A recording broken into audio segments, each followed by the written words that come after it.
We're here at the press conference for Chisora Parker 2. How pleased were you to get this one over the line? Well, I was just pleased to get the press conference over the line because with Chisora you never know what's going to happen. So, good fight last time out. I mean, remember, behind closed doors, probably 70 people in the crowd, you could hear a pin drop. I feel like Chisora is the kind of guy that's always going to lift his game when he's fighting in front of a big crowd. Expecting a full house in Manchester December 18th. I think we'll get a great fight, and I don't think it will go the distance this time. I think it's going to be a war. You mentioned on the stage there, when you look at Joseph's record, when you look at his rankings, even with a number of different boards, are you surprised that he took this rematch on?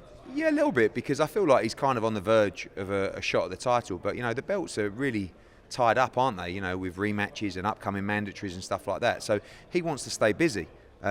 He feels that he won the first fight. Obviously, Chisora feels that he won the first fight as well.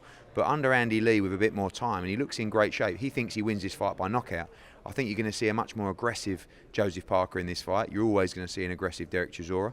And I think the styles will gel well. And like I said, with that energy from the crowd, I think we'll get a great heavyweight fight. How pleased are you to end the year with those big fight nights on the 11th and the 18th? Because it's been a challenge this year working with COVID still. Yeah, I mean, we're coming out the other side. But one thing we're so pleased about is the reaction from the fans coming to live events. We had 20,000 at Headingley for Josh Warrington.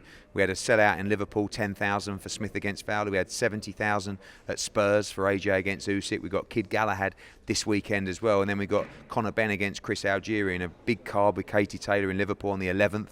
On the 18th, we got Chisora Parker, Boatsi against Vlasov, great fight. Gongora Richards, Zelfa Barrett, Jack Cullen. And then the week before the 11th, we've got Devin Haney against Jojo Diaz in Vegas and Teofimo Lopez against Kambosos the week before. So a huge finish to the year, and just important to keep the momentum. There's a lot of boxing in the UK right now, which is great for British boxing. We want to make sure that we keep those cards strong, nice and deep, as the 18th is, and really good to finish with two big shows on the 11th and the 18th. You announced that big fight for Conor Benn on the 11th, Chris Algieri. What's the thinking behind that? Because it certainly is a step up, isn't it? I think it's a 50-50 fight. Algieri has boxed at such a high level.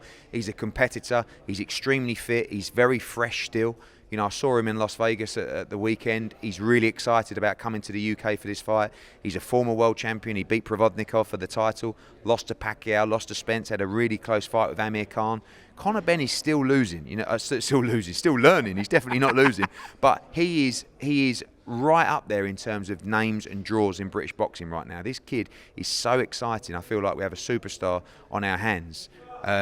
But he needs to be developed at the right place. This is a dangerous fight for him, but I think a fight that's going to tell us exactly where he is. And I always said that Algieri, Guerrero, Victor Ortiz, these are the kind of names we want next. We've delivered one of those, and then the next stage is Amir Khan, Adrian Broner, Sean Porter if he loses. These kind of guys, and maybe have Anisian, or a big name. But this is the development of Conor Benn, and Chris Algieri is a real threat. He's a real fighter that's coming to win, and that'll be a tough fight December 11th. Just a few quick ones to finish on. AJ, what's the latest on the rematch? Where and when will that take place? I think realistically it'll be end of March, early April. Both guys now. See you, mate. Thanks for coming. Both guys probably resting, although AJ probably doing a bit more preparation because wants to get it right. Obviously a well-documented trip to America.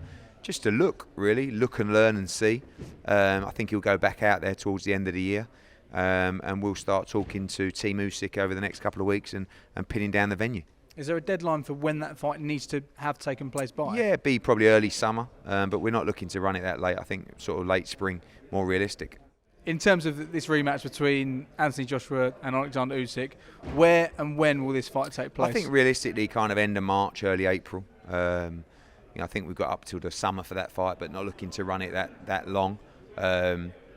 We'll speak to Alex Krasik and the team and nail down a potential venue for that fight. Both guys resting at the moment, but AJ probably doing a bit more training because he knows he's got to get it right. A little research trip to America, wanting to make sure he gets his camp right for this fight. And we'll work on venues and get that fight up and running shortly. Where would you like the fight to place? Would you like it to be in I would the like UK? it back in the UK. There's other options. We've had a couple of approaches to stage that fight around the world, but last time out was an incredible spectacle, and obviously this time it's a much bigger fight.